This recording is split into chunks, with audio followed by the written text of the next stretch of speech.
All right, it's another evening here at the Ghana Broadcasting Corporation where we sit down with the 2024 presidential candidates who would like to secure mandates to govern this country come 2025. And we get to know their plans, we get to know their policies, we get to know their priorities too. Good evening. This is GBC's Presidential Encounter. My name is George Sapo, and I say welcome. And I am Doreen Ampo. For the program is live on GBC News Unique FM in Accra and all our 16 regional and district FM stations across the country. We're also live on all our social media platforms. Tonight is another encounter. We get to know our presidential candidates as the December 7 elections draw closer.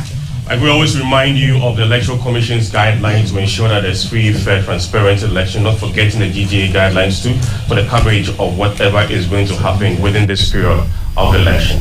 And as George says, the GGA is cautioning against hate speech, prejudice, and writing poorly. Now, as you all know, during the program, I get to interact with you, our audience, in the studio and give you the opportunity to ask questions, all the relevant questions on the plans and policies of the presidential candidates. All right, so let's get starting now to get to know exactly who our guest is for this evening. And this is his profile. Stay with us.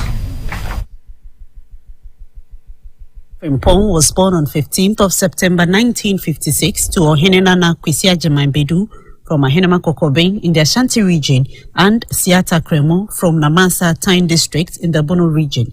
He had his basic education at the Namasa Local Authority Primary from 1962 to 1966 and then to the Yamfu Local Authority Methodist School from 1966 to 1972 for his middle school living certificate. From 1972 to 1977, Alhaji Frimpong went to the Kumasi TI Ahmadiyya School for his GCE O-level certificate and then furthered on to Accra Academy from 1977 to 1979 to gain his GCE A-level certificate. At the University of Ghana from 1979 to 1982, Alhaji Mohammed Frimpong obtained a Bachelor of Arts Honours in Economics with Statistics. After completing the University of Ghana, he left Ghana to pursue a teaching career in La Côte d'Ivoire for 2 years from 1982 to 1984, after which he returned to Ghana for his national service with the Volta River Authority and Camelot Ghana Limited. From 1997 to 99, he did a preliminary law course at the Ghana School of Law. Alhaji Mohammed has held some leadership roles, such as being the president of the Bunahafo Students' Union Legon chapter, the representative of Ikwafo Hall JCR on the Student Representative Council SRC Steering Committee, and the Students' Task Force Coordinator Bunahafo, all from 1981 to 1982.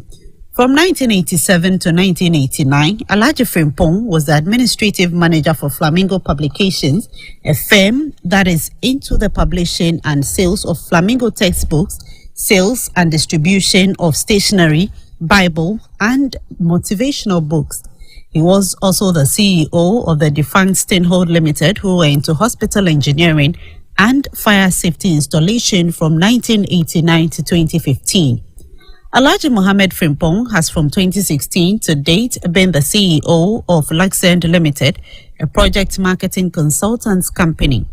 Other significant roles played by Alhaji Frimpong include the Executive Secretary, Banda Heritage Council from 1984 to 2024, Chairman of the Gbawe Newtown Security Committee from 1991 to date, and the spokesperson for Coalition of Muslim Organizations Ghana, COMOG, from 2006 to 2008. On the political front, he contested the Wejagbawe parliamentary primaries for the National Democratic Congress NDC in 2011, but did not make any significant gains. Following the formation of the National Democratic Party NDP in 2012 by former First Lady Nana Akufo-Addo Rawlings after she split from the National Democratic Congress NDC, Alhaji Mohammed Frimpong joined the NDP and contested the 2012 elections as the parliamentary candidate on the ticket of the National Democratic Party NDP in the Wejagbawe constituency. He has been associated with the NDP in various capacities and is considered a key figure in the party's activities. He has been a candidate for public office in previous elections and is known for his advocacy for national development, education, and the welfare of the ordinary Ghanaian. Alhaji Mohammed is married to Hadia Aishatu Kasim with 5 children.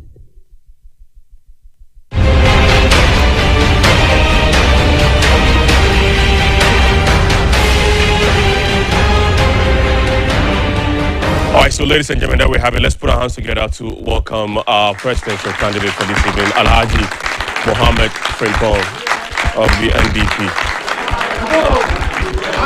All right, good evening. Welcome. Make yourself comfortable. All right, good evening, and thank you for joining us. I hope you're good. All right, how are things going for you? Campaign and getting people along and sending your message across. How's it been? Well, it's been a little bit tough. Mm. You know, we need really connecting to people. Mm. And then every now and then you're called in one region or the other. Mm. So it's a balancing act. Okay. So far, so. All right, and I mean, I'm sure you've gone across the country. Yeah, we've done, so far we left with the middle belt. That's Okay. what we intend. Okay. I mean, so the areas you've been to so far, what have you actually noticed that you think is something that cuts across almost all the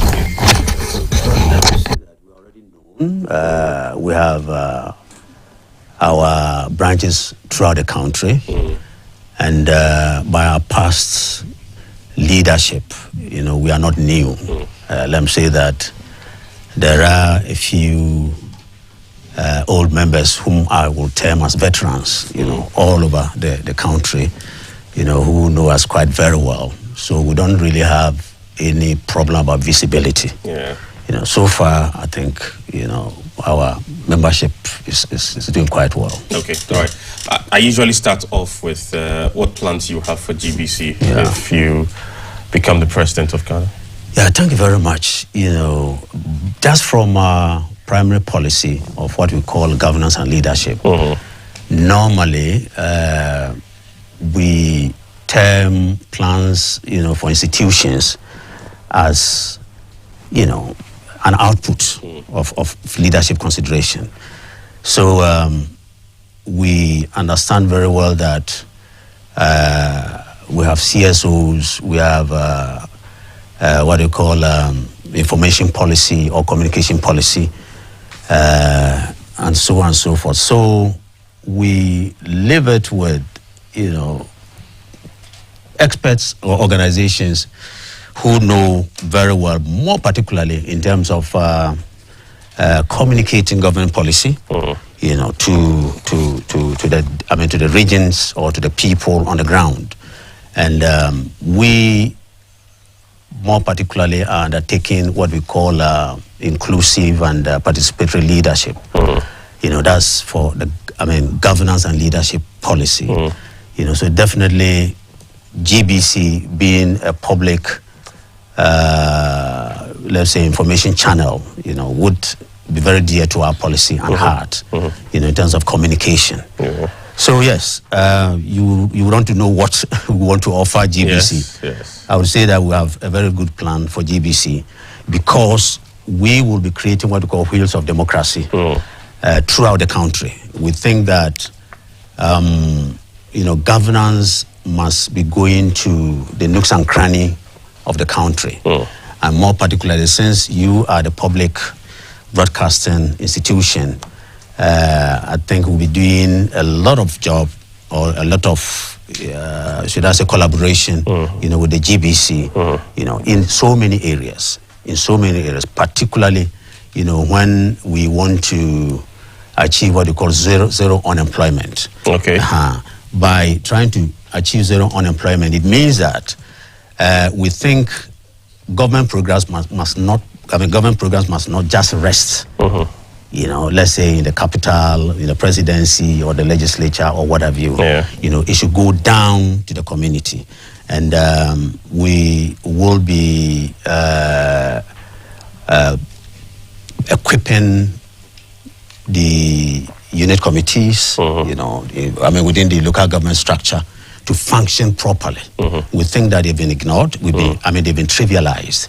But you see, if you really want to have what I call a very efficient and effective policy implementation, that is where we are looking at. And we need essentially, a channel for communication, for information. Yeah. Because we'll be dealing with not only, let's say, the communities, but we will also be dealing with experts, whom we call, we intend creating what we call COBs, Community Organization Bureau. The COBs that we create will not only refer to residential communities, but professional communities and CSOs and what have you. So we are placing our population as our primary wealth, in terms of expertise and capacity, because that's what we're going to leverage to make sure that most of the deliverables, of the policies that we undertake, we'll be going through them and then through the community. So GBC will have a very good place, in my government. All right, okay, that's good to know. Yeah. So like I explained to you earlier, we will give you 20 minutes to share your vision with the people of Ghana. After, I will ask about 1 or 2 questions.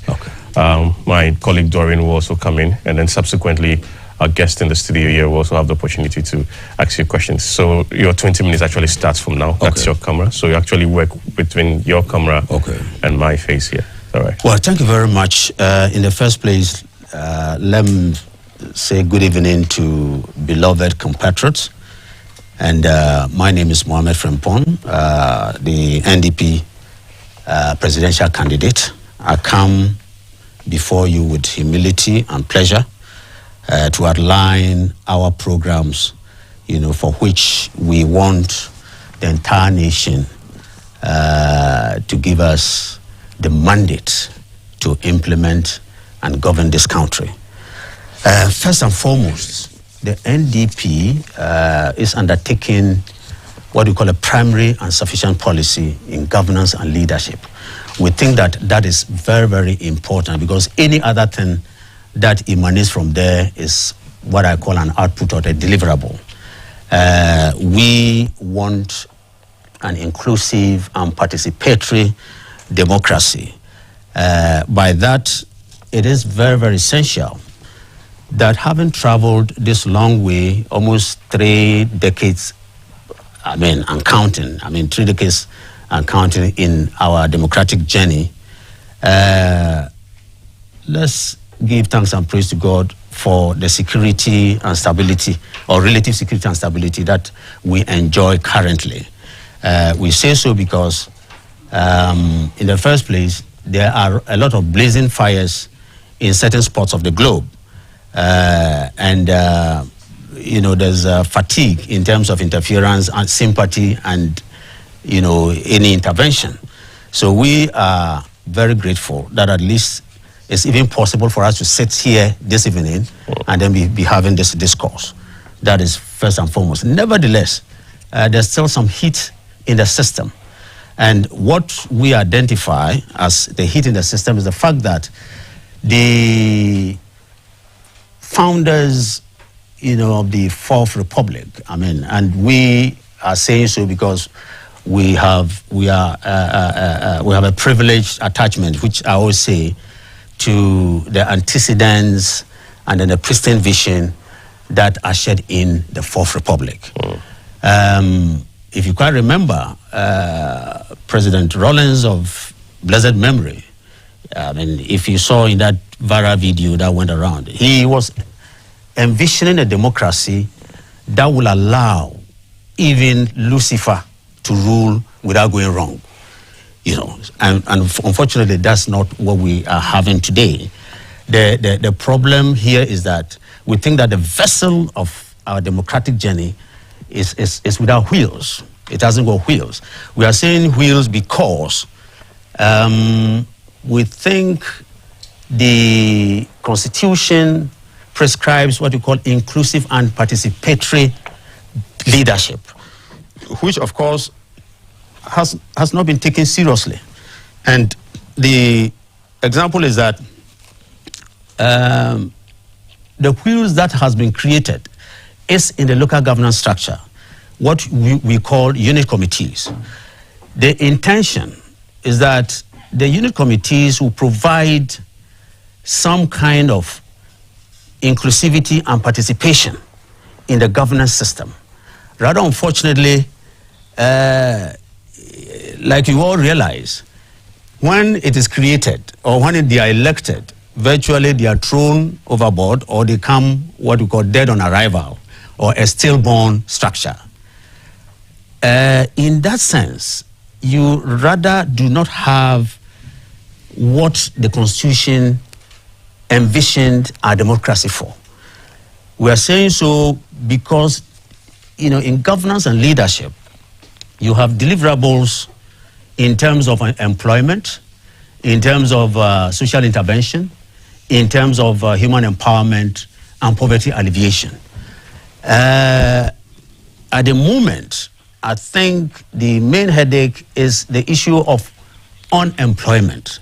And we don't think governments have lacked policies that were or are aimed at probably solving the problem. But the issue of participation is just not there. So we are saying that those wheels that are not turning and making our democracy work, it is the cause or the bane of probably the progress that we want to achieve in our democracy. So that is one. That then also creates a whole lot of other social problems. And I'll come to that, briefly. The other social problem is that it looks as if the executive, for that matter, because it is not having that inclusive and participation in the communities, we have a problem in our social and moral fabric. The social and moral fabric, we all know that, or we all complain. I mean, virtually everybody talks about what we call the human software, our mentality, the way we behave, that we are not probably tuned up for productivity and so on and so forth. It's coming from governance and leadership, deficiency. So we think this would then allow a revamping of our social and moral fabric. There was a time that we know, I think in 2006, we had what we call public sector reform. Public sector reform for us, connotes a cluster of teams. So we wanted to see some kind of efficiency in service delivery. More probably in public institutions or in public service. As I sit here, I don't really think that has been achieved. That has not been achieved at all, because today you still go to ministries, departments and agencies. We still think that there's some deficiency in terms of discipline in service delivery and the way we serve our citizenry. We want to look at the public service as serving the citizenry in the fact, in terms of the concept that your right imposes a duty on somebody. So if we want to talk about rights and we don't have equivalent duties being carried out, or even if we have equivalent duties that must be carried out and they are not carried out, then of course you have what I call a clog of trying maybe to satisfy the citizenry, and therefore we're talking about employment. Even a fetus has a right, because the presence of the fetus imposes some kind of duty on the parents. So that then is a reserved right for the fetus. The fetus is born and they also grow and also render duty and so on and so forth. So this principle is so very important. We think we have a problem about that. And what that we're saying is that, this kind of arrangement allows us to increase productivity, or better still, bring about what I call creativity, innovation in terms of job creation. So what we are saying is, if you look at a policy like, this government came out with planting for food and jobs. Then, rather unfortunately, if you also look at the situation that we are talking about food inflation running in the 2 digits, then what you conclude, the conclusion you arrive at is that either implementation has been a problem, or better still, it has not been well received in the communities. So these are some of the things that we are saying. It is very, very important that the executive drives a certain level of national morality. The issue of national morality affects what we call social and moral fabric at the same time. If we said that if, let's say, people who must serve the citizenry either do not do so timeously or delay it, if you do that, you are killing somebody's productivity, or you are drawing back the productivity of the nation. And if we could provide adequate, what I call, complaints and redress system in that regard, then at least there would be some discipline that would then impact innovation, job creation, and so on and so forth. So we are saying that we need strong leadership to ensure that at least social and moral fabric is revamped. The executive must drive some national morality. Our democratic journey imposes on us some achievement of mileposts. Those mileposts, just like we all know, social justice, probity, transparency, and accountability, and what have you. Those mileposts are very, very essential. That is when the wheels of what we call the wheels of our democracy is turning. If it is not turning, then people are indifferent about what policy government brings or does not bring. But at the end of the day, if there is pressure in the system, the same community or the same people, will turn and say that, maybe the executive or government is not doing so well. Whereas it is very, very essential that as a nation, we leverage our human capacity, expertise in making sure that at least we deliver, to the well-being and livelihoods of our people. That's very important. After all, the goal we are setting for ourselves is that our democracy must ensure livelihoods to the people. And we ask ourselves, definitely if there's mass unemployment, then that becomes a big problem. So that is one area that we are looking at. Therefore, we intend giving what we call a rebirth of our democracy. A rebirth, purely the fact that the Constitution provides what I call leadership windows, as well as inclusivity and participation, making sure that the heat that is developed, for the lack of the proper wheels turning, will be avoided. And this is what impacts national security and stability. That's very important. We are also looking at the moral values or the mileposts that we want to achieve. Talking about social justice, probity and accountability, making sure that at least the will and might of the nation is properly aligned with aspirations.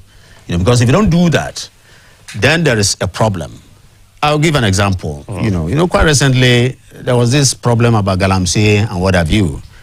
For the first time, people might be looking at, maybe like a sleeping dragon. A whole nation being a sleeping dragon. But when it came quite alarming, the entire nation rose up. You saw even Catholic priests, you know, and definitely the government had to do a fast firefighting. So we are saying that, you know, our will and might collectively is just not something to play with at all. You know, we don't have gaps in our will and might. So, but that must be aligned to aspirations of all the goodies that we need. So, NDP does not believe in just coming and touting, let's say, manifesto goodies. The manifesto goodies will come as an output from good governance and leadership. That will come naturally. The issue of social intervention, poverty alleviation, human empowerment, they go in the area of job creation. We intend that, you know, the youth, the teeming youth that think that they are unemployed today, I mean, we will have a lot of employment avenues for them throughout the country, because we are going to leverage our expertise, you know, human capacity to ensure that we provide them. As a matter of fact, we are currently in a fast pace of global best practice. So even if we cannot source them here, we should outsource them, you know, and make sure that the innovative ways that we want to use in creating employment, you know, come about. But in doing so, you must get, I mean, at least leadership in the communities. If you don't have leadership in the communities, then it becomes a problem. That's what I'm saying. There's a mismatch of, you know, government current intention of creating planting jobs, what do you call it? For food and jobs. I mean, planting for food and jobs, and so on and so forth. For instance, I'm just giving that as an example. And then probably all of a sudden, you know, we saying that there is food inflation, then it becomes a problem. So that is one. We want to make sure that our expertise is leveraged in the area of agric as an agro-based economy. You know, food processing and so on and so forth. You'll be surprised. I mean, just 2 days ago, I was speaking, you know, I was looking at the area of our cashew nut production. I was surprised to learn that we have what we call the cashew apple. You know, that whole cashew apple, when it's harvested, it's thrown away. You know, it's thrown away. I mean, you have the research centers, I mean, CSIR, you have the agric faculties, and so on and so forth. And even if that was not possible, you know, the expertise to add value to, I mean, such things should be outsourced, you know. And for that to work, you must have communities with leadership, you know, who would participate and understand government policy. So that is one area that we are promising our compatriots, that we are what I call master craftsmen of the fourth Republican democracy, you know, by, of course, our foundation, founders, you know, and the antecedents that we have. We understand it so well, and that we are saying that this country cannot move forward, you know, when we do not operationalize most of the ideals of our constitution. You know, people might think that, yes, I mean, the constitution has lived, I mean, we think that it's a bad workman, you know, complaining about their tools most of the time. After all, we have systems or jurisdictions where you only have, should I say, a benevolent dictator, you know, but that works very well. We go there and say that, oh, in this country, you can't do A, B, C. You know, we have a multi-party democracy, you know, A+. But the issue is that we don't seem to be operationalizing, you know, the ideals that our constitution is prescribing. So that is, for us, the basic thing. You know, so at the end of the day, we provide our teeming youth zero unemployment. You know, that we will do with ease. The issue is that we leave most of our policies or policy implementation with the wheels of the democracy that has been created. We are not going to reinvent the wheel.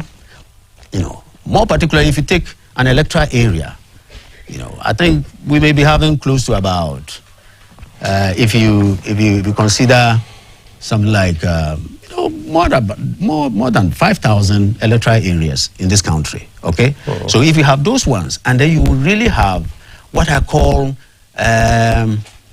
pockets of leadership. That will augment and extend executive leadership. After all, that is what decentralization means. And we've spoken about decentralization for so long a time. As a matter of fact, I would say that a lot of academics have been drawn laurels out of copious dissertation that they've presented. But unfortunately, what we have now, I call it a convolution. I mean, it's a cabbage, I mean, each leaf that sprouts covers the other. It's not making governance, for that matter, easy enough. And I call it a clog. It's a clog, that is not allowing a flow of ideas, innovation, creativity, and so on and so forth. I say so because we have undertaken a lot of social intervention before. By our leadership, it's not a new thing at all. So we know how to do it and do it better. Particularly, if you look at the former First Lady in her work with the rural areas, particularly the women folk, all over the place. They stood firm and made household economies quite easy for their spouses. So that is what we have. So we say that first and foremost, let us have a rebirth of our democracy, which we intend doing. After 3 decades plus journey, we need a reassessment and then see how we can remodel and revamp most of the activities that we think that is not making us achieve the mileposts, of this democracy that we are backing on. And it's very, very important. As a matter of fact, legislatures, presidency, and so on and so forth, they are tortured when they go to the communities. Tortured in the sense that because virtually, if you're a parliamentarian today and you want to go to your constituency, you will shudder a bit, that what awaits you, because they have no leadership structure. They have no leadership structure that shares either some national morality, some program with, let's say, our parliamentarians.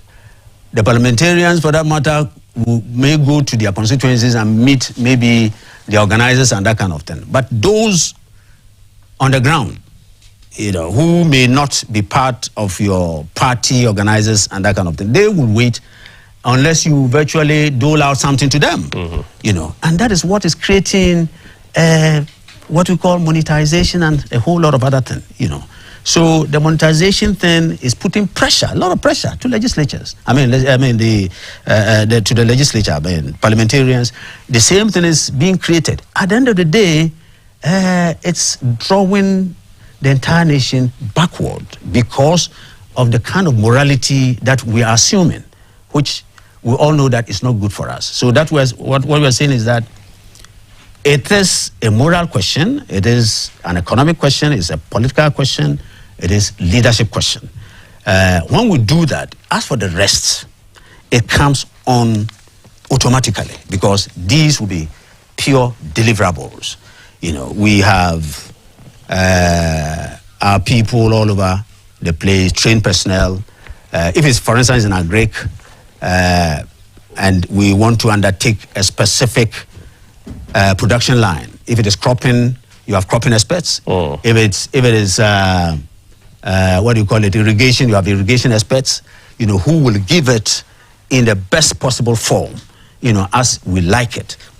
But these are links that must be connected to our communities through what I call the wheels of democracy. And that is, by that I mean our unit committees, that must not be trivialized.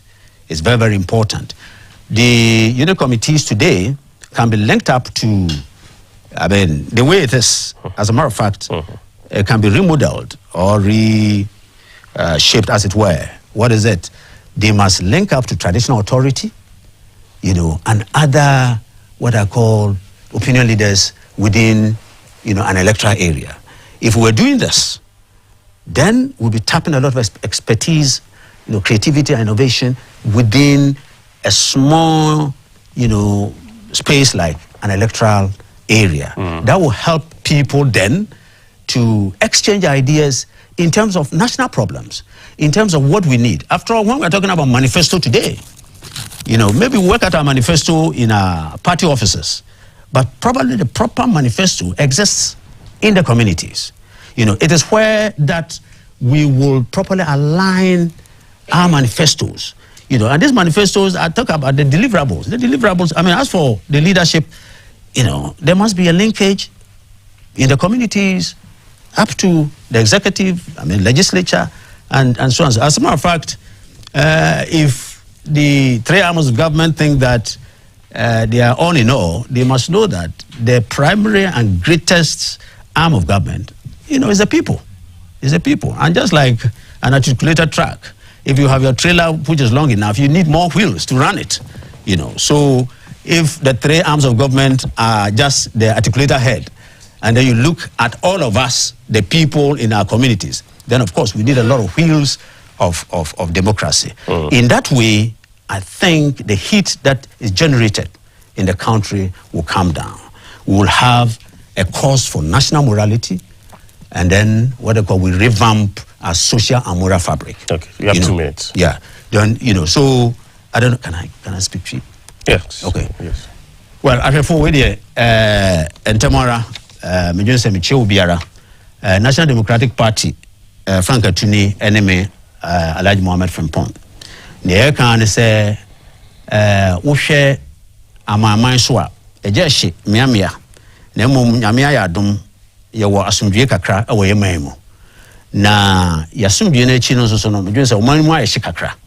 Na Nishana Ayeno, and ye can't enya dibia, Edimbiara, na Nina Ejina. A candy passo, which we call governance and leadership. A candy. Na candy no so no. Eye enshishe bia ye mrapon amamra na hyehyɛ. Na akwa to say ye de sikan bia ma wo say fa fa twa ana se ko what do you call asobi say aso se ne ye no. Wan fa kwan na ye de na wan hwa ne wo say wunya no wunya.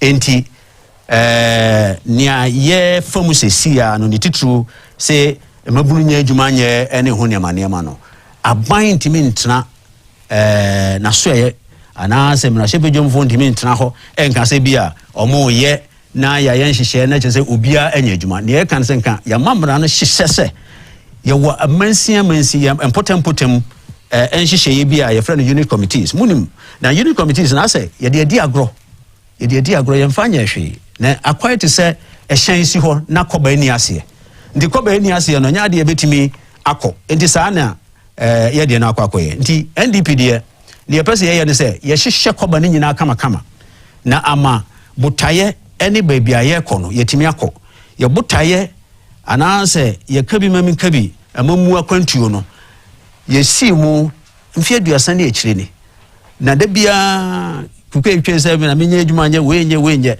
se ye hyehyɛ de ya edi adwuma beba na yen ya yenimi ye pa ene National Democratic Party e kyerɛ se munya mo kai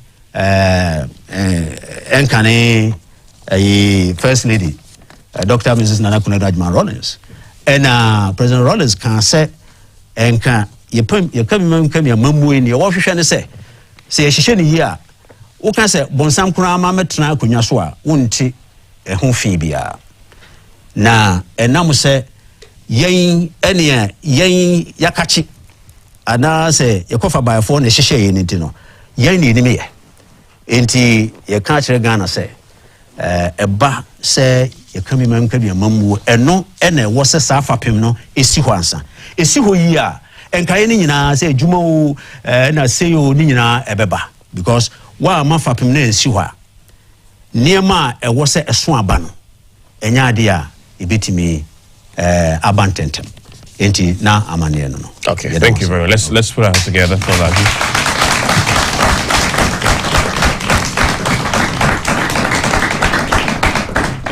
I noticed that you talked more about governance and leadership, and from the understanding, if we should get that right, automatically everything will fall in sync. How is that possible? How can governance and leadership, in its right sense, propel us to have industrial growth, help us in agriculture, help us in other sectors of the economy too? Yeah. Thank you very much, George. You see, I mentioned the issue of the mileposts that our democracy is seeking to achieve. And today, that is the issue, of trading, partisanship, rivalry, antagonism. These mileposts of our democracy is so important. What are they? Social justice, probity and accountability. Of course, then we're talking about livelihoods. So you need to travel a certain milepost. If you don't do that, then your wheels get clogged. Or, if your wheels are not turning, you have a problem. First and foremost, take, when I talk about COBs, Community Organization Bureau, we're talking about, of course, residential communities, CSOs, trade unions. You go to the trade union, to the closer experiences a whole lot of massive, what I call financial infractions at the end of the day by the Auditor General report. Is that right? Yes. Before we sort those things out, we'll be talking about this thing running into billions of CDs and that kind of thing. You get me? So, if trade unions, for instance, were to have what I call a pinhole watch into the administrative and financial machinery of their institutions, most of this will not arise. You get me? Most of this, so resources will be made available in the first place. But unfortunately, the other day I met one of them in a forum, and they said, look, you dare not expose blah, blah, blah, because they'll come after you. You understand? So that is leadership.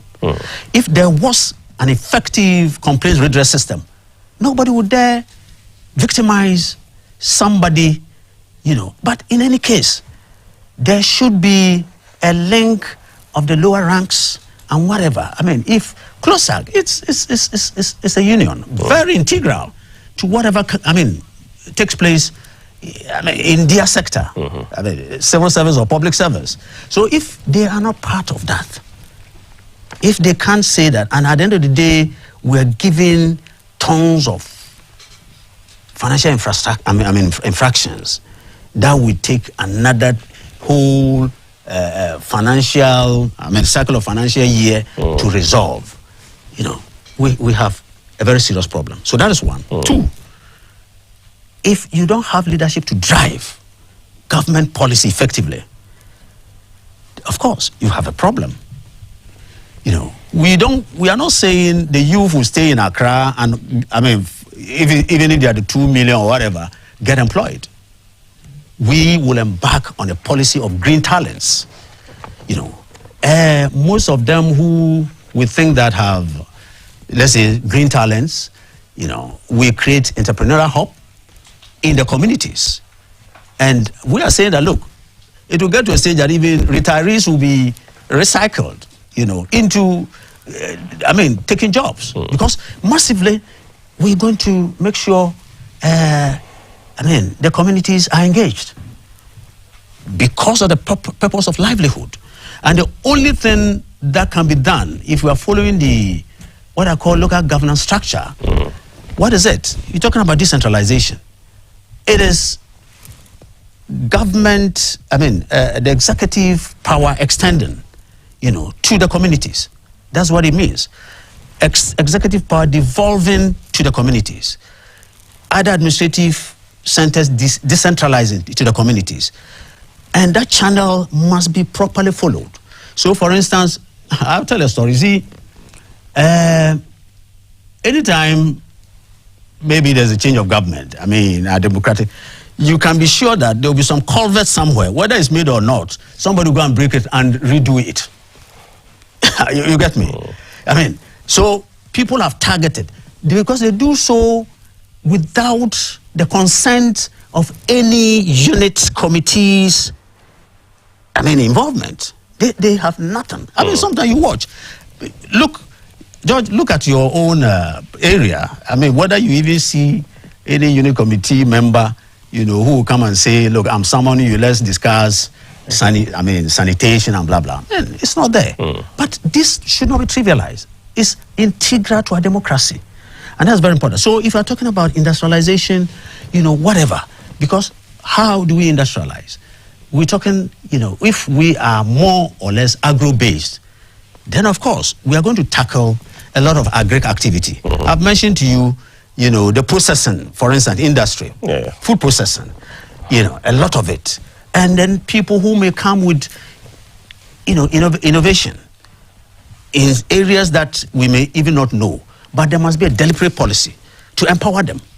And these ones, if we structured it through the unit committees, it becomes simple. I can't imagine any, deliverable in terms of manifesto goodie and whatever, taking place effectively without structured leadership. It won't work. Yes. But as part of the structured leadership and as part of the governance system too, there is a need to have key policies and key programs in place, because that's what actually proves that there's a leader in place. That's what also proves that at least that person is governing, because you cannot actually be a leader and also govern in that vacuum. There's something that should show that you're leading and you're governing. And those are the things, including your programs and your policies, that people would like to see. And when that implementation is seen on the ground, then the argument can be made whether the leadership or the governance is good or not. Thank you very much. Every leadership must come with some output. Yes. Or a deliverable. Yes. Definitely. Which is very important. Yes. And that's what we want to know. Exactly. Those deliverables. Yes. Okay. The deliverables, I've mentioned them. You see, if we are targeting industrialization, you must know, you see, we have institutional arrangement, like the National Development Planning Commission, for instance. Because you're talking about well-being of the nation. And those institutional bodies will have provided what we need. That is one. That's at the governmental level. If you're talking about energy, if you're talking about all those other things, yes, these are deliverables. So they will be there. And there's sufficient information for them. You have the ministries who are working on these ones. The ministries know how to line up, certain activities that then, of course, will create employment, that will come definitely as a government responsibility, utilities and what have you.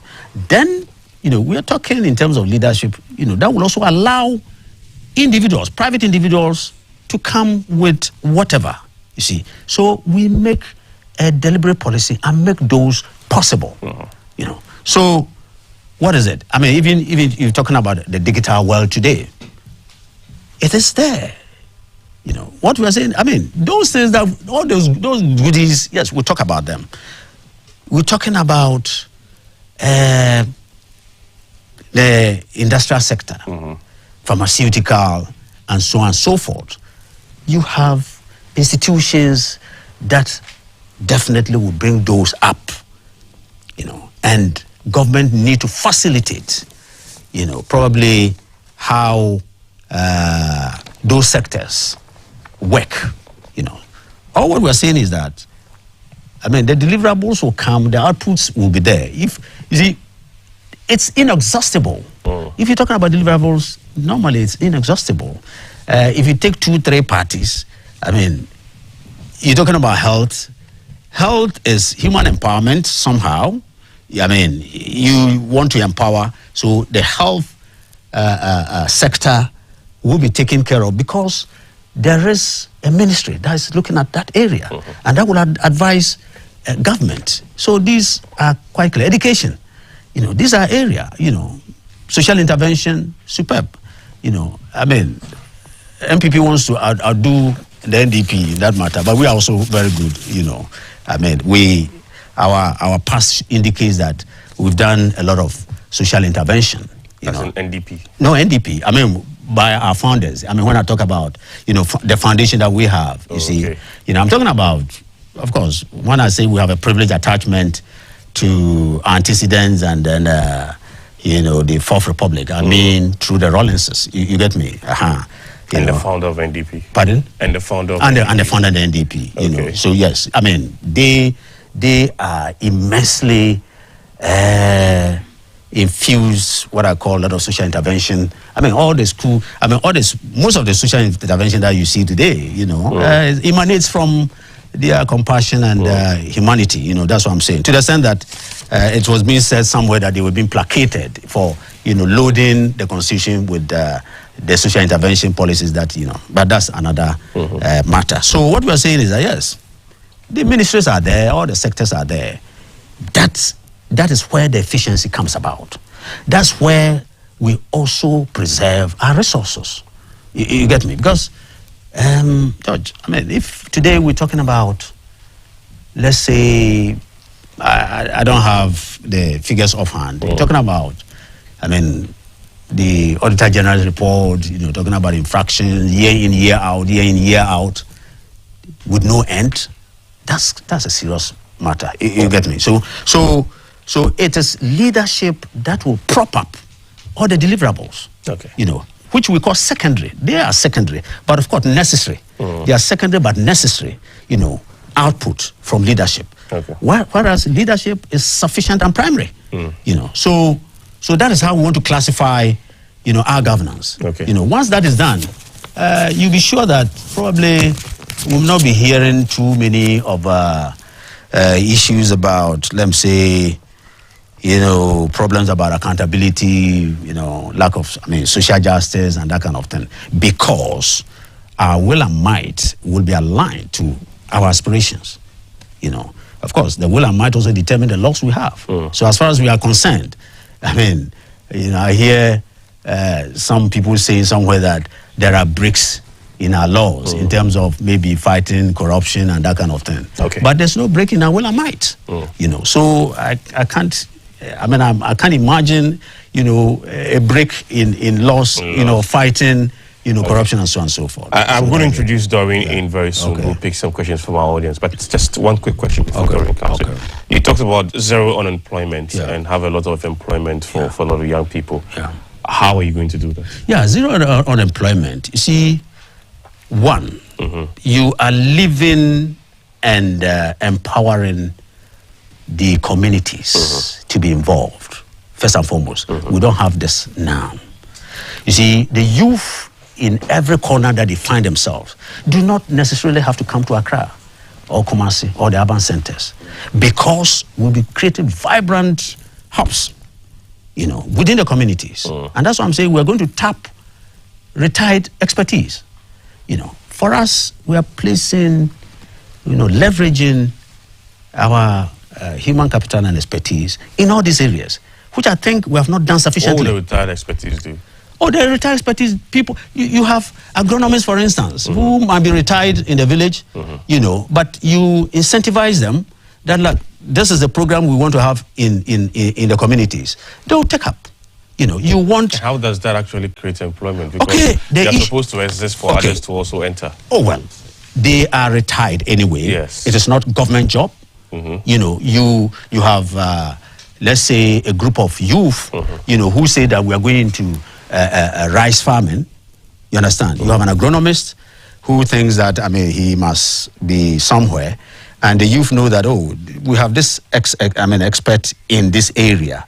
You know, a lot of them will be, you know, want to be, should I say, lured back into what they know best. You understand? You know, so it is not, we are not looking at public service, we are not looking at civil service, but we are looking at private, creative and innovative, you know, youth.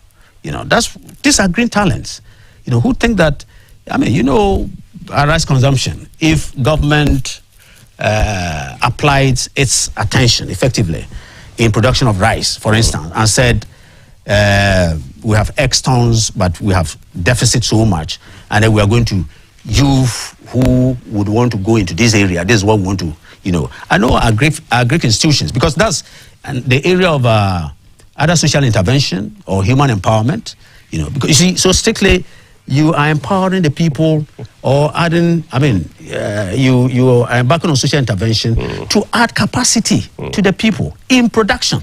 We do this for productivity and production.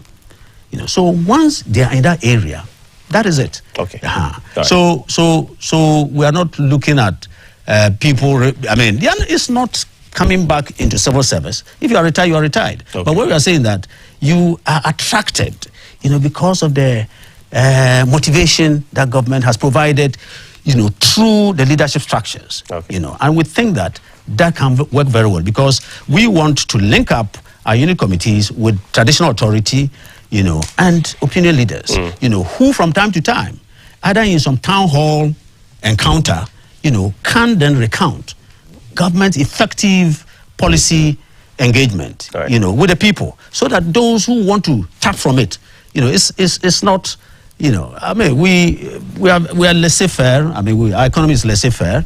It's not a command kind of thing. We are not talking about, so people would then take whatever they can, from, that kind of arrangement. So that's how we're looking at it. That's why I'm saying that retirees may be incentivized, and get themselves recycled into some productivity, okay. So long as their health, will allow. All right. Yes. Okay. Let me now hand over to Doreen. But before that, also to let you know that we are live on GBC News. We are live on Facebook, which is Ghana Broadcasting Corporation, and of course on the GTV Ghana too. We are live on Unique FM 95.7. We are live across the 16 regions of this country on our various regional FM stations. 18 of those regional radio stations also live, and the program is the GBC's presidential encounter, where we sit down with presidential candidates who are contesting for the 2024 general election to pick their thoughts, their priorities, and their plans and policies for Mother Ghana if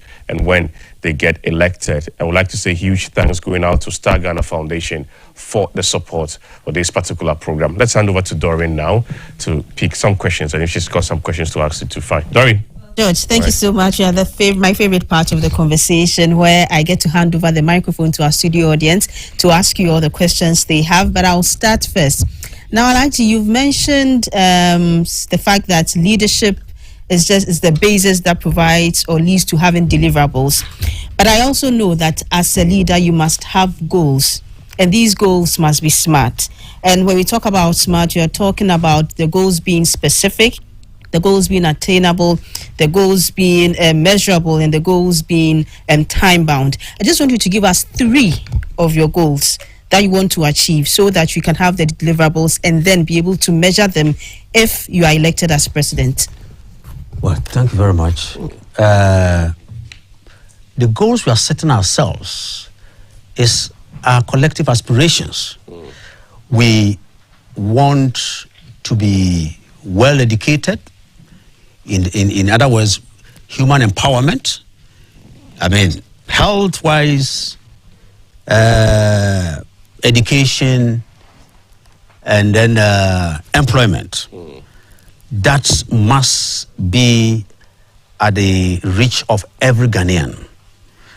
Of course, the end game is livelihood, a secure and stable economy.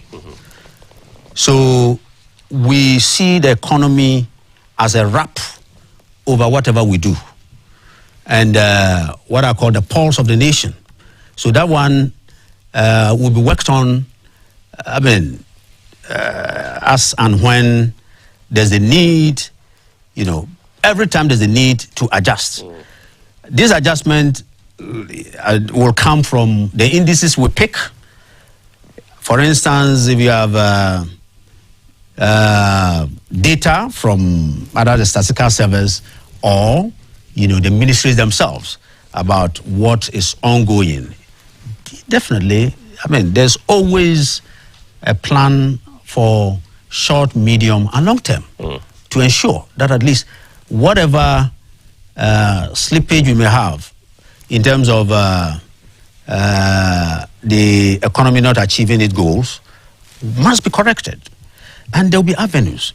For me, that is where, in the opening statement, when I said we're going to use a public broadcaster very widely, because that is the only area where, you go to a community and then you interact with people. Yeah. So livelihoods. Of course, the end game is for us to be secure and stable as a nation. That's why I'm saying that, let's give thanks and praise the Almighty that we have a relative security and stability. That's what makes us stay here. And going forward, this is what we promise the nation. So our aspirations, we all know our aspirations. A very fit nation, educated or humanly empowered, and making sure that at least we minimize any social handicaps as much as we can. And these are properly laid. Okay. They are laid in. So you take the Constitution, it's in itself a manifesto, because it guides you to what I call the leadership pathways that ensures our aspirations, So, as an entity, once we move in leadership, these deliverables come automatically. Okay. And they are inexhaustible. You cannot finish calling them. Yeah. Okay. Yeah. All right. Yes, Story. Thank you so much, Alhaji. Now, the ground rules.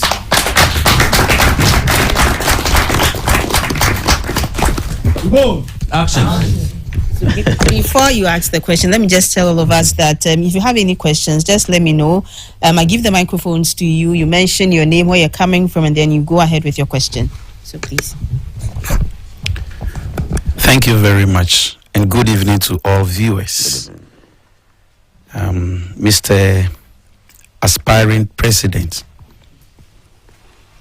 may I know the clear-cut policies and provisions that you have different from other political party leaders for the youth, the steaming youth, in order to cut down youth migration? And then 2, our elections are normally and usually characterized by violence and other confusions and fightings and whatever. What is your stand together with your party, NDP, before, during and after election, irrespective of the outcome of the election? What clear plans do you have to ensure the peace and stability of our dear nation, Ghana? Thank you. Thank you so much for your question. We have one on this side, but we'll wait for the sign language interpreter. Okay. Oh. Okay. Okay, so he says his name is Matthew Kabucha, President of Ghana National Association of the Deaf. Now, his question is that in case you win the elections, what will you do for disability policies? He wants to know the policies you have for persons with disability. So you have 3 questions now, okay, and then you answer those questions. Okay. After that, we'll take the next batch of questions. Okay, thank you very much. So the first one is youth migration. Yeah. You see, the youth migrate because of a feeling of hopelessness and misdirection in terms of probably, their future outlook and so on and so forth.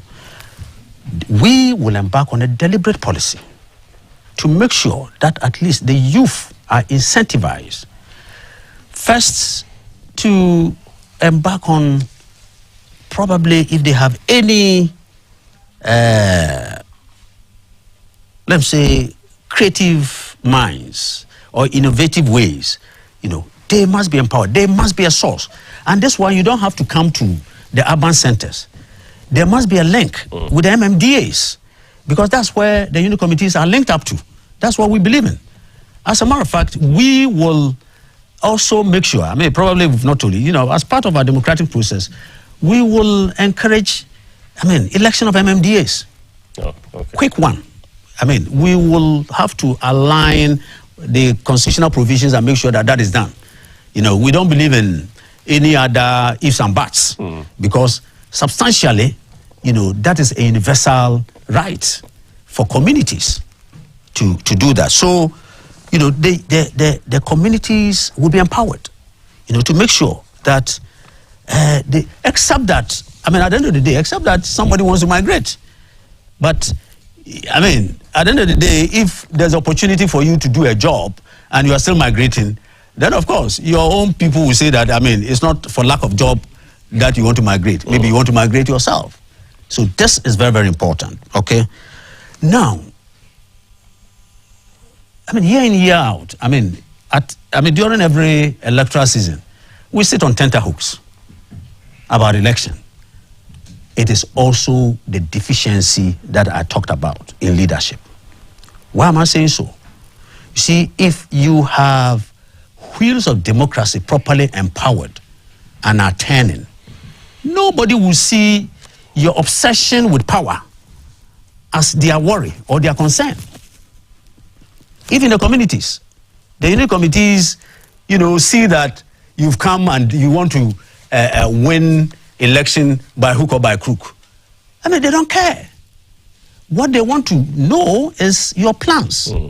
Why should a party's obsession with power be the trouble, you know, and fear and panic to the population? What is it? You are going to the people to ask them to serve them. Why do you make them sit on tenterhooks? Because of that desire. So that's another issue. And we're saying that this is because we are not sharing, you know, a common national morality, which must be driven by the executive. The executive must drive that one. But you see, the executive as an individual can only do so through a mechanism. And that is the mechanism that we have said. If that is said, you know, if I go to a community and I want to, or maybe a parliamentarian goes to their constituency and they want to seek an election, I mean, he wants to be elected. You know, first of all, people will frown on any monetary, you know, persuasion and that kind of thing. You see, so that is very, very important. You know, we know how to do it. NDP knows how to do it. So it is wrong. But those, and probably, apart from NDP talking about leadership, governance and leadership, inclusivity and participation, you may not hear this very well from anywhere. You will not hear it. But because we believe all over, you know. So we are strictly looking at that. You know, that is how we were formed. You were founded believing in leadership. And we think that leadership, I mean, takes care of our aspirations, you know, and when that is done, we don't have, because if you are seeking power, and then you think that if I don't get it, then hell should break loose, you know. But if you have what are conscientized, enlightened structures in those places, you know, nobody will mind you. Nobody will mind you. So I think that is, you know, it's also another clog in the system, you know, because the leadership channel that must run is not running, and people are living in obscurity, let me say, I mean, aspirational obscurity. And for that matter, you know, anybody can go to them and say, look, if we don't win, it is this, it is that. But collectively, if we're all working, you know, I don't think anybody can create this kind of scenario. It's very important. And then Matthew's question. Yeah, Matthew's question. For disability. Yes, disability. We are going to enhance social welfare centers. You know, the social welfare centers are going to be, I won't call it rehabilitation, but they are going to be reinforced before, I mean, poverty alleviation. You know, social intervention, and so on and so forth. So this another segment, or I mean, let's say a strand of our policy, you know, which of course is a leadership output. You know, so we are going to strengthen the MMDs effectively to make sure that the assembly system, rather unfortunately, like I say, you have an assemblyman today who no longer goes to the unit committee, but they are pulling themselves up to the assembly. And unfortunately, we don't see them, because they have also elevated themselves. I mean, let us look around our environment, and this is what is happening. But you see, it looks as if it is nothing at all. But we are trivializing it, whereas it is integral to our democracy. If we don't get it, then we have created it, created it over the years, and that is why the system is getting clogged. So somebody is pushing it. I want to win by all means. I want to do this. Why should that be? So if they are coming to us, just like I'm coming to you tonight, look, just vote for me and you have your peace. Thank you very much. Okay, all right.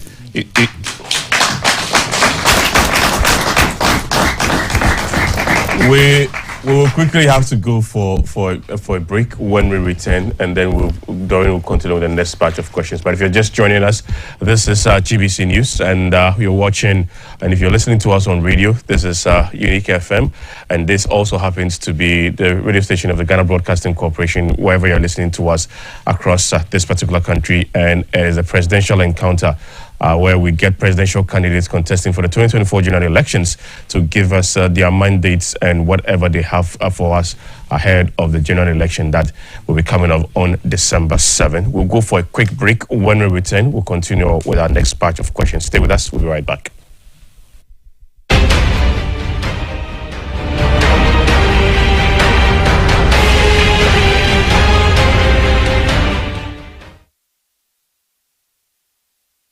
Election 2024.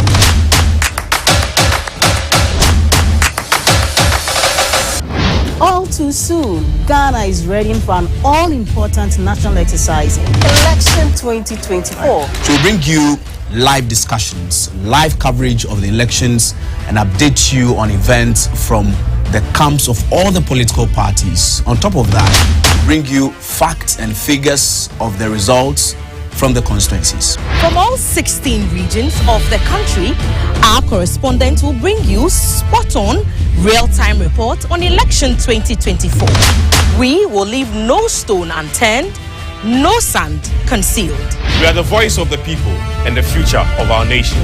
Stay informed, stay engaged, and follow GBC News election coverage 2024. For us, every vote counts. With our in-depth analysis of the voting pattern in your constituencies, swing constituencies, strongholds, and the World Banks, you will want to stay with GBC News throughout the entire election period. We put accuracy before speed.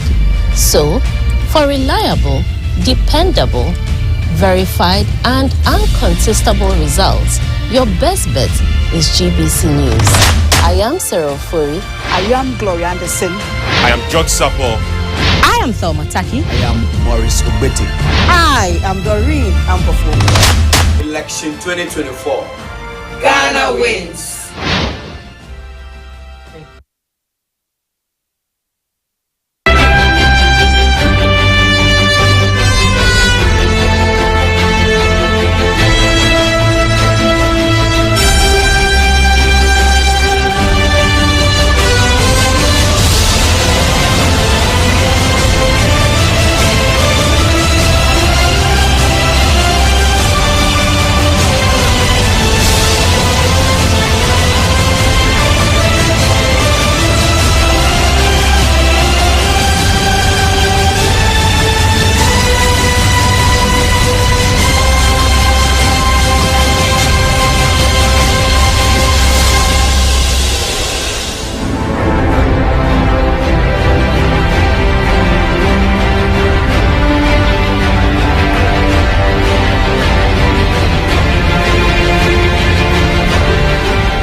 Election 2024.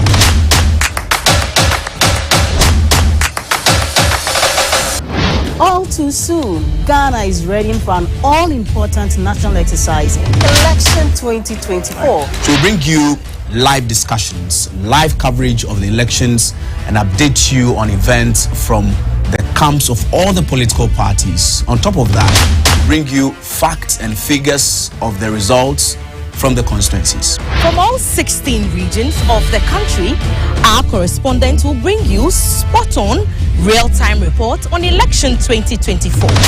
We will leave no stone unturned, no sand concealed. We are the voice of the people and the future of our nation. Stay informed, stay engaged, and follow GBC News election coverage 2024.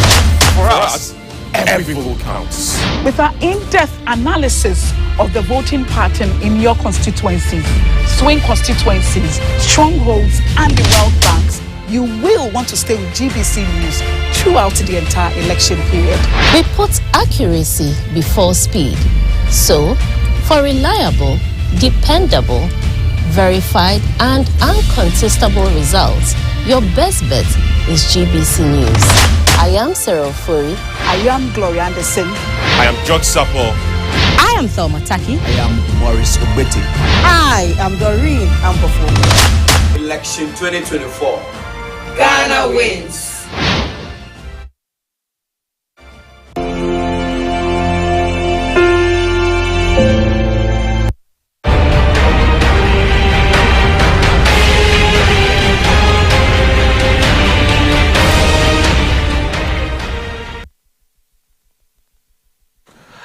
All right, welcome back. And our guest for this evening's presidential encounter is Alhaji Mohammed Frimpong of the National Democratic Party.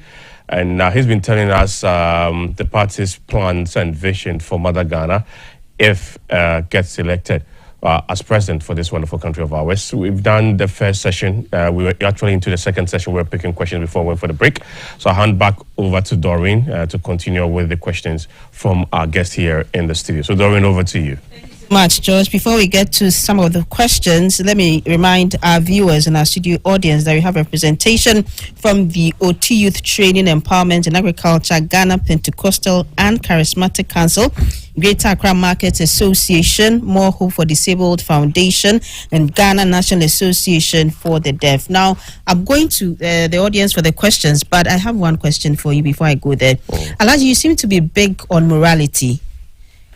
Throughout the conversation, you've mentioned morality a couple of times, and I'm wondering, and I'm sure that's a question for many people, that how does morality provide jobs? How does it ensure that students or pupils get to school?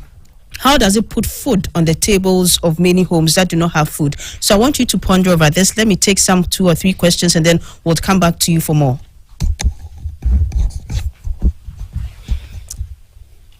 Good evening, Alhaji. My name is Imoro Salifo.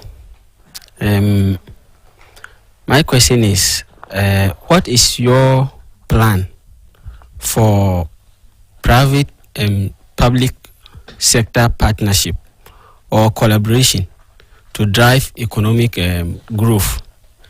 And my next question is, abandoned projects. You agree with me that for the past, the previous governments that has come and passed, their projects are still standing. Maybe at the bush, somewhere. I'm from the north, and could see that some of the projects are still abandoned and they are in the bush.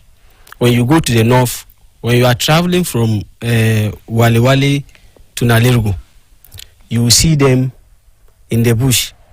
Those Kwame Nkrumah has done, and then Rollis, Kufuor, they are being abandoned. I want to know, when you are elected on 7th December, when you come to power, are you also starting your projects to abandon those that have been started, or you are continuing with them? Thank you. Thank you so much for the question. Now we have some ladies here who have some questions. Please go ahead. Thank you, Ms. Doreen. My name is Salma Ibrahim Bamba, a student at Unimak Institute of Journalism and also with Youth NREG. My first question is that what are the clear policies that Alhaji has for us, the youth. I'm talking about clear because in the previous years, we've seen government who comes to power and then they tell us this is what we have for the youth. And then when they come to power, it is not implementable. We can't measure what they've done so far. So we want to know the clear policy that Alhaji has for us, the youth, and how we can measure it. And so that at the end of the day, we can hold him accountable for it. And secondly, my second question is that what are the policies that Alhaji has for green energy to propel the progress of green energy and biodiversity? Yeah. Okay. Thank you so much for the question. Alhaji, you can go ahead and answer these questions, and then we'll take an answer batch. On morality. Okay, yeah. How does that actually provide? Thank you very much. You see, morality addresses what we call social moral fabric, which is very, very important. Look, in certain jurisdictions, if you go against the state in a certain way, you know, the punishment you receive is, probably a bit unspeakable. You know, so when we're talking about social and moral fabric, you're talking in the realm of morality. There are many industrialists who will come and say that, oh, as for the Ghanaian, if you leave your job for them, then that's the doom for you get me? I mean, a lot of them. Or, better still, you know, all those things. And that's an issue of morality. So what we are saying, you know, I mentioned the issue of public sector reforms, which I remember. In fact, I was so much attracted to the idea in 2006 when Dr. Ndum was handling that thing. In fact, I wrote, that is where my attraction, I have not been in public service for long, you know, but even in my business as an ordinary, you know, citizen, I wrote something, you know, on that matter. But of course, probably it didn't receive attention. But I'm saying the same thing today. You see, the theme of public sector reform, what is it? We're talking about service delivery. You're also talking about sometimes you go to some ministries, departments, and agencies, and they say that they call what is put a stone on something. Is that right? You remember? This is an issue of morality. But what I'm saying, you see, we address this thing by complaints redress mechanism. And, you know, some of the COBs, in fact, if we are saying that if I go to a particular ministry and I'm not treated very well, let's say I've come from maybe Brosankro, Mangwase, or somewhere, you know, to follow up something here. And then the service delivery is not done timeously. I've left all the inconveniences.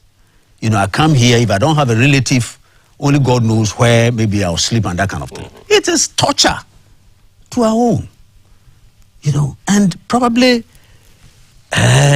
you'll be told maybe you didn't put stone on an envelope. Go to the service counter and complain. We will let, you know, you must send it. We are looking at a mechanism where, you take a note why it has not been, why you have not been served timeously, and then the inconveniences that you've gone through. So that's very important. So that's the question of morality we're talking about. And are we listening to ourselves? You know, the kind of problems that we're going through. We take these things for granted. At the end of the day, it is our livelihoods that are affected. And it's also part of the problem. So we are saying that if you go to a workplace, the trade unions are there. There is a service counter. We are going to do, certain forms. When your requests was delivered and when you were served, if you were not served very well, these things you go for, counters and take a note why you've not been served. These are moral questions. So if the person who was supposed to have rendered that service did not render it, did not have any good explanation. Meanwhile, you have traveled and your time has just been. So, you see, we're looking at a concept of duties equal to rights. because each right must call for a duty. So, I mean, we look at these things as abstract. So that is the issue of morality here. And so many, we're talking about social and moral fabric, our belief system, how we admire, maybe it's only maybe the wealthy person that must come and I serve them quickly, and maybe somebody comes from, let me say, the ghetto somewhere, you not serve them, they must have an avenue of complaints redress. So our morality issue is complaints redress system, which we take seriously. We will take that seriously because, there are certain African countries, I won't mention names, where maybe their democracy is not as developed as ours, but they'll tell you they can't do A, B, C. But here you do it with impunity. Why? So these are issues. And you see, if we understand this among ourselves through the leadership structures that we create, the wheels are turning, we all understand, most of these things will go. Just like he asked the question of, why should we go into an election and then the whole nation is sitting on tenterhooks? Why?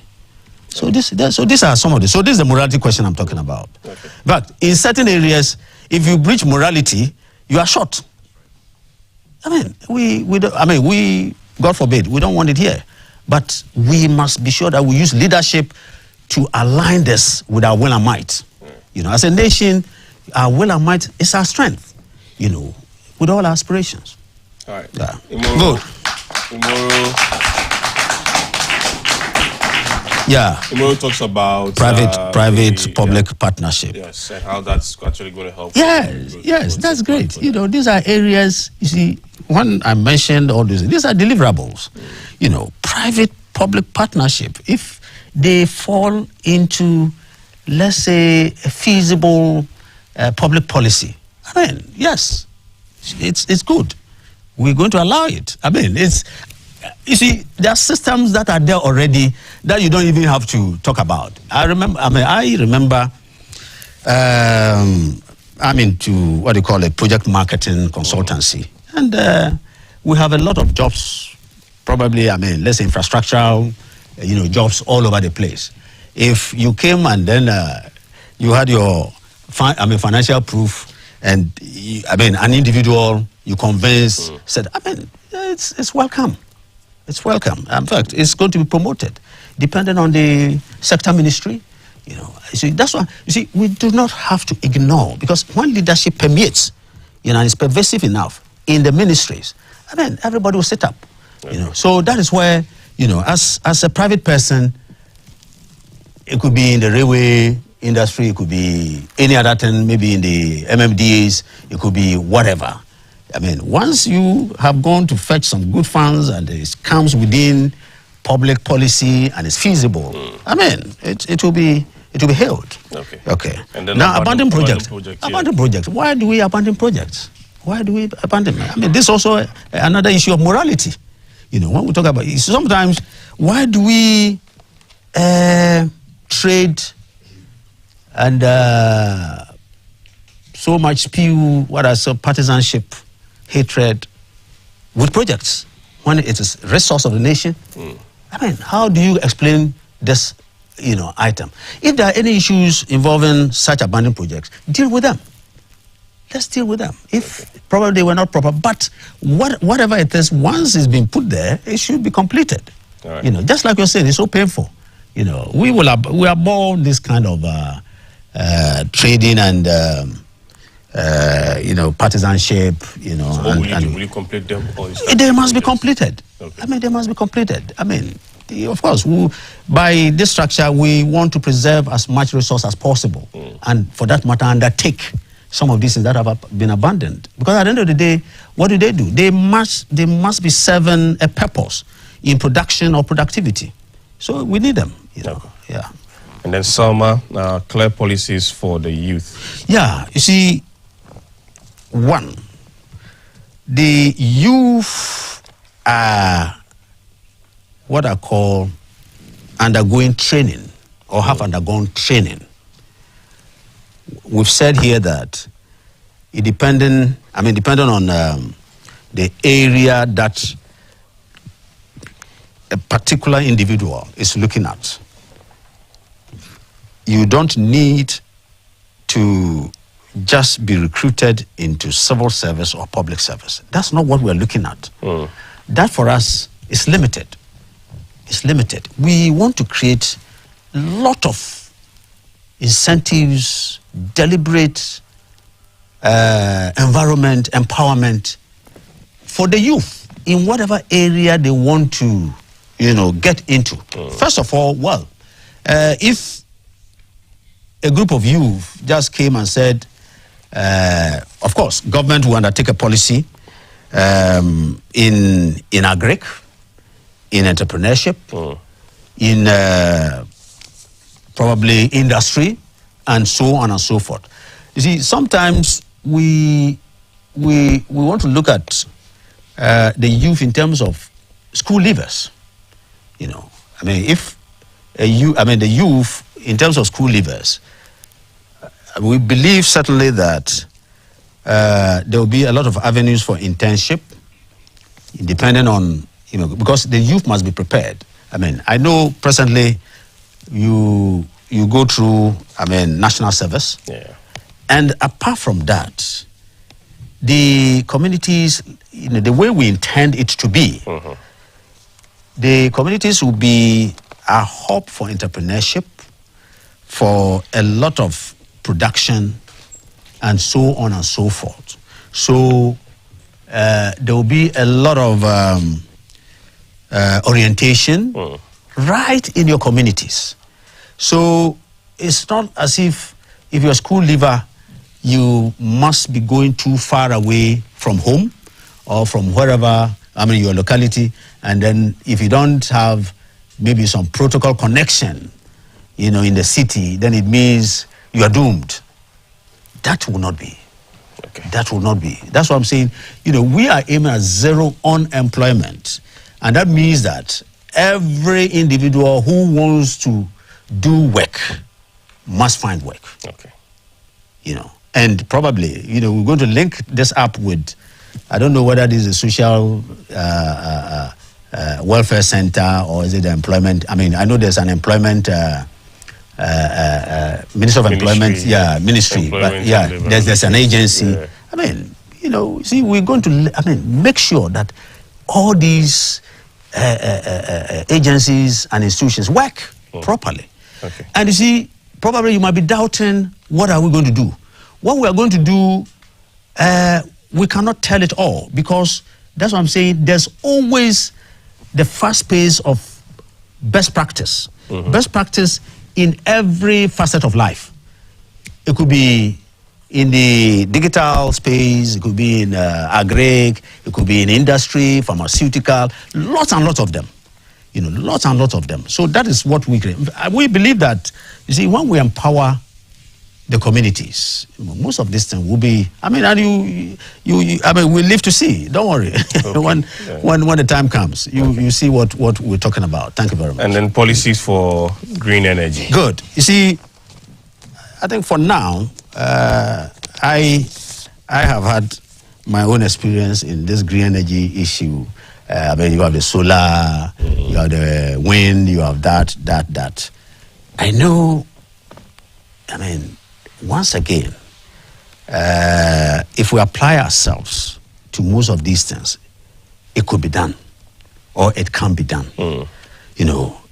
For the technology in the area of green energy is not totally or fully developed yet, but we can always apply ourselves. You see, if you don't start it, you will not get there. But we can immediately talk about solar. We can probably use the wind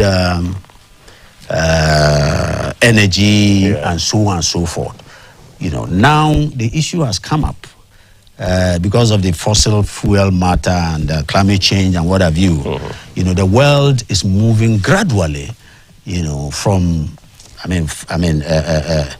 fossil fuel and trying. So, as part of the global community, we have no choice but to apply ourselves, in that area. And our Ministry of Energy, once again, will be tuned up, to make sure that is done.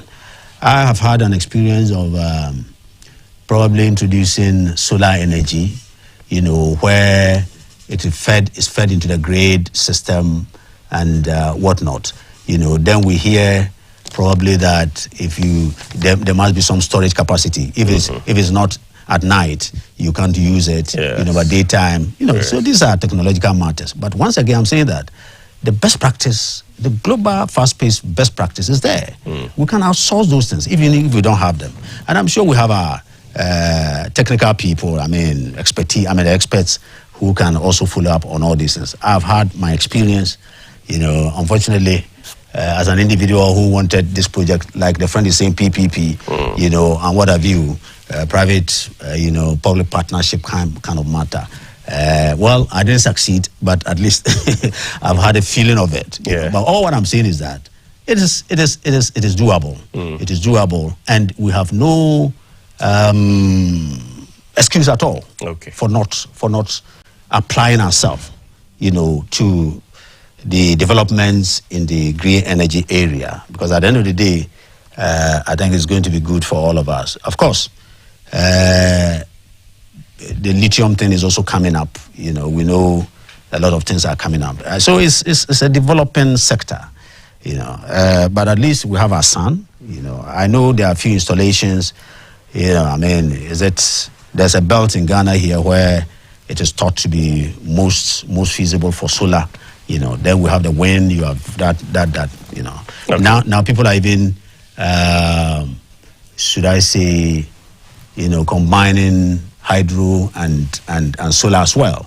So this is a growing technology or growing or developing area that definitely we must get into. Okay, all right.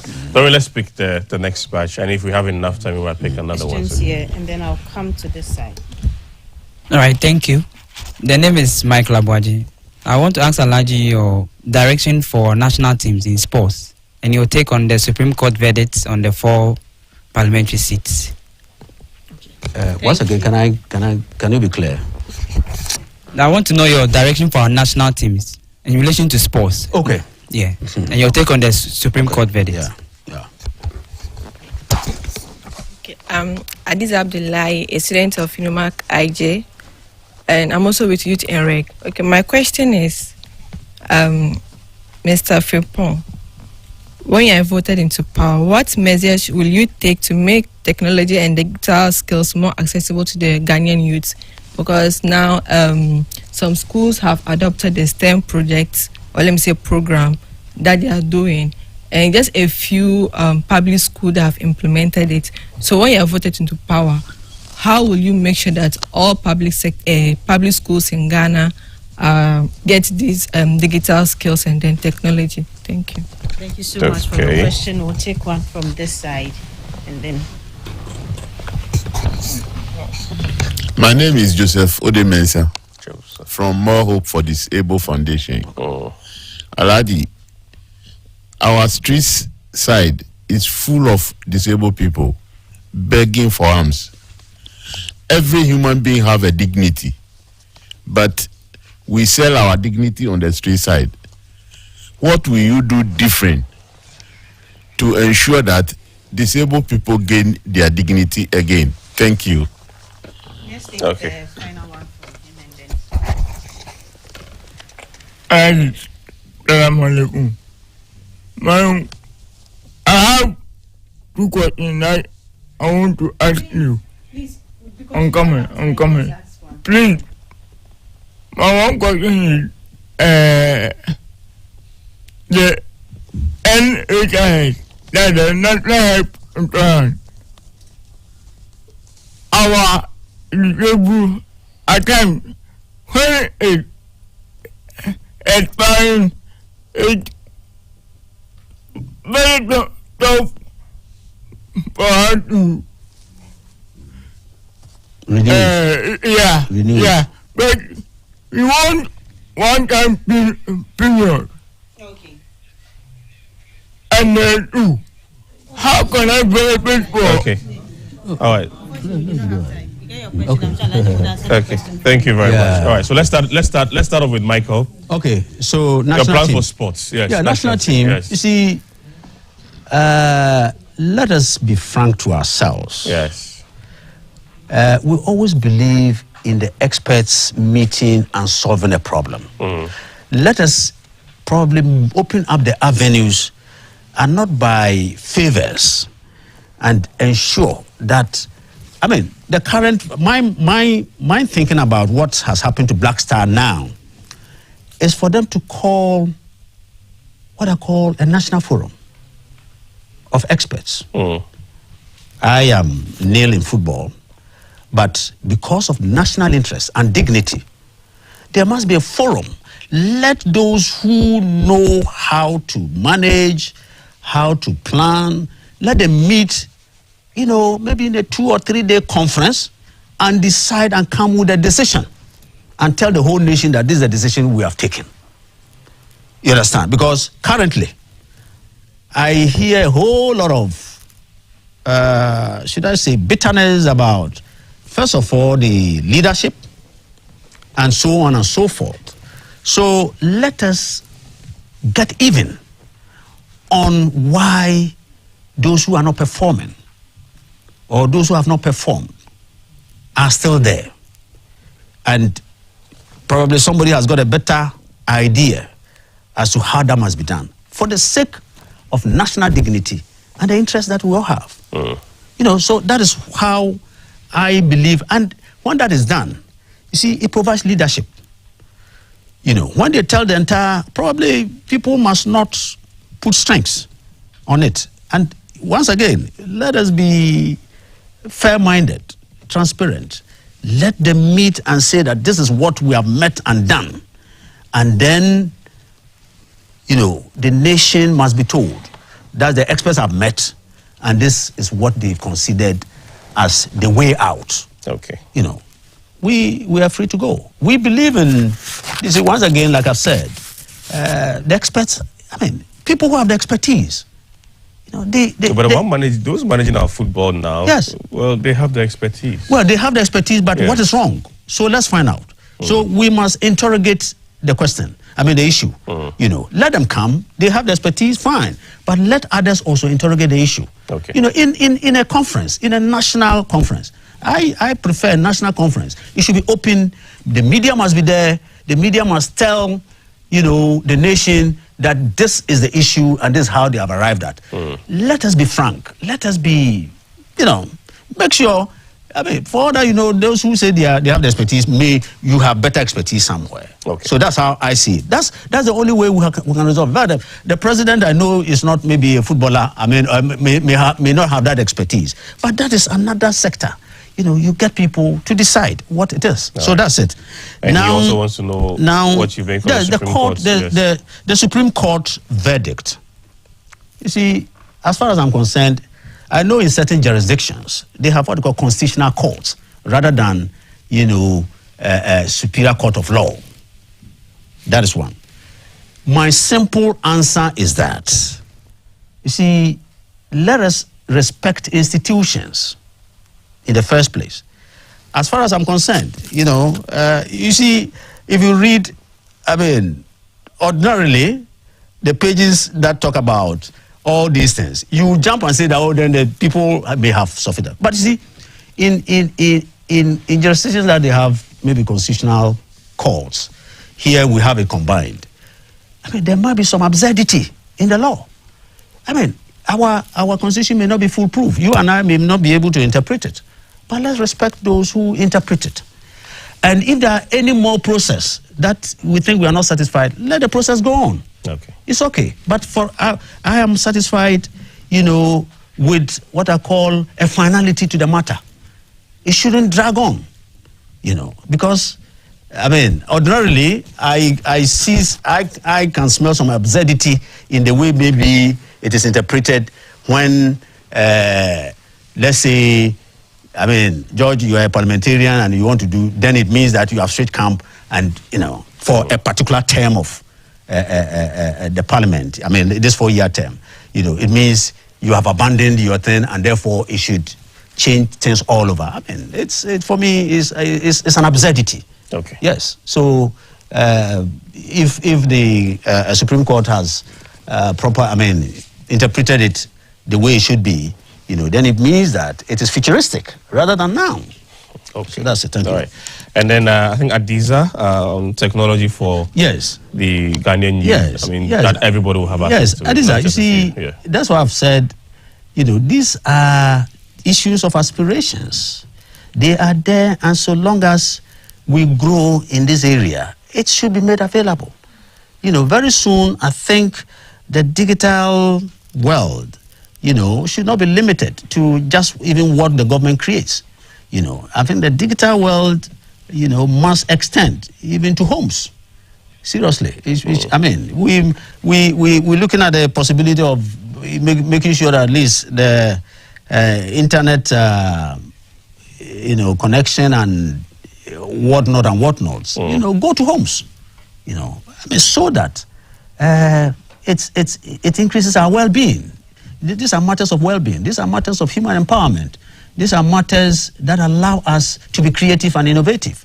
So I'm with you. I mean, it's not only in public institutions that we limit those things. As a matter of fact, for as far as the nation's resources can afford, I think we should extend it countrywide. Okay. Yes. And then Joseph wants to find out how persons with disabilities can gain their dignity, because there are lots of them actually out there on the streets. Certainly. For arms, yes, we've talked about what do you call poverty alleviation, human empowerment, and all those areas. You see, the disabled and women and children, we make sure, we know the women and children and the social welfare department are the areas that must be strengthened to ensure that we get these. First of all, you see, it should be a concern for the government or for society. And then we look at how best we can get our, disabled off the street. I really have a very soft spot for this area, and we need some expert view on the matter, even including probably these foreigners who come and also, move on our streets. But we are looking at our own. I can say offhand that if most of you may have been trained in some area or the other, immediately, not being an expert in this area, or what I would say that those who have got training, must be given immediate, probably facilitation to make sure that at least they can be on their own. That is one, But once again, you see, some of this matter it should not just be trivialized. People, departments or institutions that care for the disabled must just not look at it for granted. And more importantly, you see, society has got a lot of issues that might come up. That's why I'm saying, the so-called, should I say manifesto goodies, that people might tout here and there. It's inexhaustible, because you come to the area of disability, and that's very, very important. He's talking about renewal of NHIS. What social intervention can be given. These are all possible areas that we make sure that, okay, at certain disability, NHIS must be free. NHIS, or maybe just some other card other than the. I think it's already free. Okay. But he says when it expires. Yeah, the renewal. Okay. Yeah. So why should the renewal then be a problem? I'm not aware that maybe the NHIS, probably it should be upgraded. It's not just it being free at a primary healthcare level, and then probably to be upgraded. You're talking about maybe the community level. Is it the CHIPS compound or whatever, and from there at what other level? So these ones I think are matter for, fresh thinking and making sure. I know there's some measure already of facilitation in terms of the disability, but of course, if they are still on the streets, then of course, it's also another matter. But just like I've said, I don't have, I would prefer that those who have been employed, are off the street and given, the necessary tools to do. And I think this is being done, but how pervasive it is, I can't tell, but we'll make sure we get them out of the street. All right. Yeah. Sorry, let's just do two more. Yes, yeah. Okay, so we'll take one question and then I have one out. Please, my name is George Awiti, and I want to know what are your plans for waste management, specifically rubber and plastic waste management? Thank you for that question. And then I have one final one for you. So I'm sure you've heard the news today about 53 pistols and 74 magazines, live rounds uncovered at the port. Now, this has raised some concerns about security during the elections and the fact that there are arms in the system, even with just a little over 2 weeks to the elections. How does it make you feel as a presidential candidate contesting in such an election where stakes are high and with this recent development? Okay, thank you very much. Well, waste management, just as mentioned, buttresses all the points that are raised.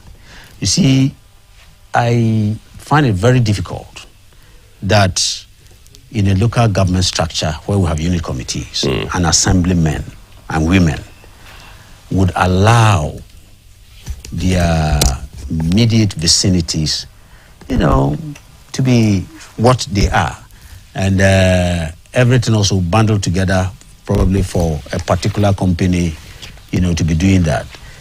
Once again, it's part of the creativity and innovation that we're talking about. We're talking about plastic waste and all those things. It should be possible that the community undertakes to do this by themselves. And if it can be recycled for value addition, these are matters that, is commonplace and should not probably, once again, of course, it comes back to the issue of leadership that I'm talking about. I have not seen my unit committee, probably convene any community or neighborhood meeting about waste management or even sanitation. So these are some of the things, unfortunately. But we believe that the MMDAs, with the unit committees must be doing this, most unfortunately. So, Awuku is the name, isn't it? You see, I think I've said George. Okay, yes, I've said this over and over. That the challenges that will come, you need leadership to address them, and this is one of them. Thank you. All right. Now, and the then arms. the arms in the system. The arms. See, it's rather unfortunate. There are institutions that deal with this. The institution that deal with it. So one cannot tell whether it's because of the elections. That's one thing, or is it a case that somebody is finding an avenue to come and sell those things? For what purpose? These are all matters that one finds very difficult. Why such things must stray through the airport? It's the airport. So that's quite a serious matter. It's part of security issue. It's part of security issue. But at the end of the day, the overarching goal of every society is security and stability. Or peace and security or whatever. That's the overarching goal. You have all the mileposts, all right, but at the end of the day, we don't want some of these things Is it going to be supplied to the army? Is it going to, we don't have the story yet. But I've said it here that if it's for the purpose, sometimes we also might be crying wolf where there's no wolf, But again, it's worrying. Yes, I understand. We just have some days to go for yes. Maybe it's coincidence. A very major one. Maybe it's coincidence. Maybe it's coincidence. But what I'm saying, whatever it is, it is an issue of the security people finding out why it has come. Okay. I agree. As for the atmosphere created for elections, I think we must find a way of curbing it in future. And that's why we are concentrating more and more on leadership as much as we can. Thank you very much. Thank you very much, and grateful for your time too. Let's give it up for him.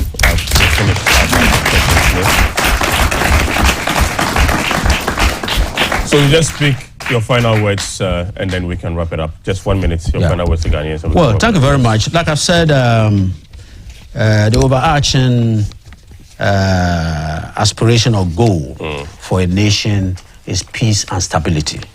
And I've said that we thank the good Lord for the relative peace that we are enjoying. Because over, there in the global arena, there are a lot of blazing fires. We don't want this to happen to us. So the most important thing is that if you heed NDP very well, we are saying that we need to give our democracy a rebirth, and that then ensures strong leadership. And when that is done, I think our will and might will be properly aligned with our aspirations, so that we fulfill and maintain our peace and stability in livelihoods. Thank you very much. Thank you very much, and grateful for your time this evening. We heard from Alhaji Mohammed Frimpong, who is the presidential candidate for the National Democratic Party, that's NDP. He was our guest today for the presidential encounter. We'll leave it here for this evening. Tomorrow, we're going to have another guest, and he is the presidential candidate for the Liberal Party of Ghana, that's LPG. I would like to thank all of you for joining us this evening. Thank our studio guests too, and on behalf of the entire production team, together with Doreen, thank you too, and thanks to Star Ghana for the support. We'll be back same time tomorrow for another edition of our presidential encounters. Have a good night. Bye-bye.